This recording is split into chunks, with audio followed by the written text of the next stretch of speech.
One of the conceptual problems that can create challenges in patients choosing to have deep plane facelifts is the idea of scars. Now listen, a traditional facelift and neck lift, those are procedures in which we need to remove some skin, not just shape the face. Those are going to require incisions. And the key is to make those incisions, and therefore the scars that result, difficult to see. The way we do that is by leveraging the anatomy of the face. In this video, I'm going to focus on how we leverage the natural anatomy of the ear to make the incisions in that region, which I call zone 2, to make those difficult to see. First of all, just for future videos, I want to show you, I call zone 1 sort of that upper zone in the area of the temple, zone 2, the ear, as I've already mentioned, and then zone 3 in the area behind the ear, along the neck, in the hair in that region, okay? So in order to understand how we leverage the anatomy of the ear, we need to understand the surface anatomy of the ear, right? Okay, so this area here is the helix, where the helix meets the face, meets the temple. That's called the root of the helix. This region here, the little button, if you will, that sticks out, that's called the tragus. This is the earlobe, that notch there where the earlobe meets the cheek, meets the jaw, that's called the incisura lobuli.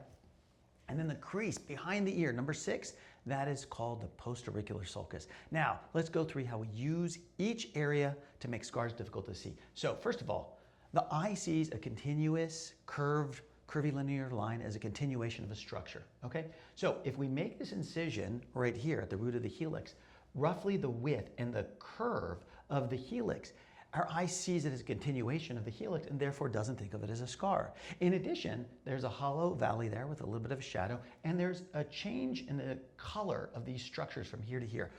3 great things that help us hide the scar in that region. Now, the tragus is just a natural. It's like for free, if you will, because when we look at the ear from the side, there's an outside and inside. So there's a natural seam there. Place the incision there. The scar is located at that seam, and it becomes very difficult to see.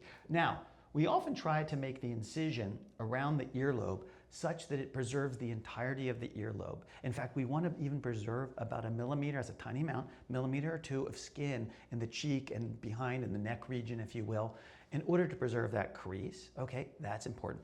And then the postauricular sulcus. That's a complex, it's almost like an upside down check, if you will, or a little bit of a curve, all right? It's not a straight line. And so the way that we get that scar tucked way deep in the postauricular sulcus, where it's virtually invisible, is to make sure when we make our skin incision, when we're trimming the excess skin, we replicate that line anatomy. Not just that though, we also need to make sure that we have some sutures that help tuck that real deep, that skin edge deep inside that sulcus. One traditional way to do that is by using sutures and kind of trying to cram them up into that sulcus. Many years ago, I recognized that is very difficult to achieve. And so for many years, in a very satisfactory way, I've been using transconchal sutures. Those are sutures that temporarily come through the concha of the ear here and go back and tuck that skin real deep. They don't leave visible scars here. They don't hurt that much to remove, and they are extremely effective.